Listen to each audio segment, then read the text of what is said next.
যেই ঘটনায় পার্শ্ববর্তী দেশে হাত রয়েছে, সেই ঘটনায় কেন গণঅভ্যুত্থানের সরকার হস্তক্ষেপ করতে এত বেশি গড়িমসি করে? সদস্য সচিব আজকে এখানে আসার আশাবাদ ব্যক্ত করেছেন, আশা করি তিনি আসবেন। এখানে যারা বিডিআর সদস্যগণ আছেন এবং তাদের পরিবারের সদস্যগণ আছেন, তাদের বরাবর আমি একটি পরামর্শ দিয়ে এসেছি আমার জায়গা থেকে, যে আপনারা এক একজন এক এক ভাবে ক্ষতিগ্রস্ত হয়েছেন।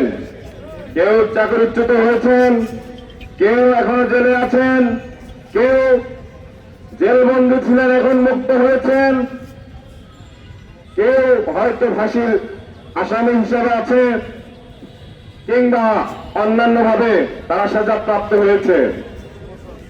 এখানে প্রত্যেকেই এবং প্রত্যেকের পরিবার ক্ষতিগ্রস্ত হয়েছে।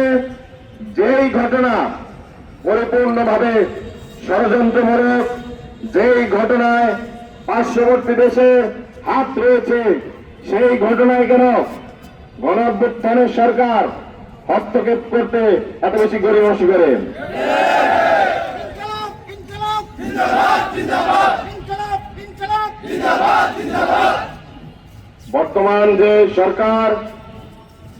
বর্তমান সরকারকে স্পষ্ট করতে হবে তাদের উপরে বিদেশি কিংবা দেশের ভেতরের কোন প্রতিষ্ঠান কিংবা ব্যক্তির চাপ রয়েছে কিনা।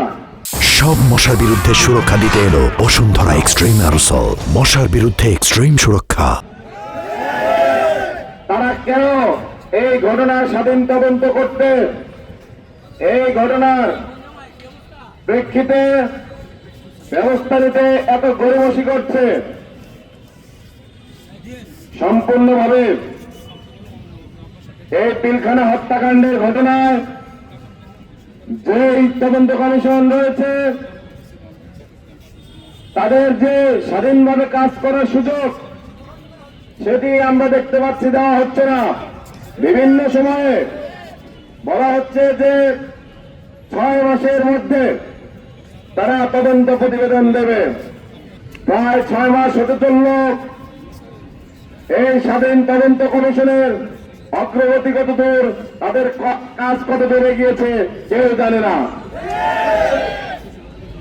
আমরা জানি না কিভাবে সেখানে পেপারস রেডি হচ্ছে, কেউই জানে না, কিংবা জনসম্মুখে কোন প্রকার কোন কথাও সেখান থেকে বলা হচ্ছে না, কিংবা সরকারের তরফ থেকে বলা হচ্ছে না। এইখানে স্পষ্টত একটি আমাদের সন্দেহের জায়গা থেকে যায়। তারপরও আমি আমার জায়গা থেকে সবসময় আপনাদের সাথে সহানুভূতিশীল।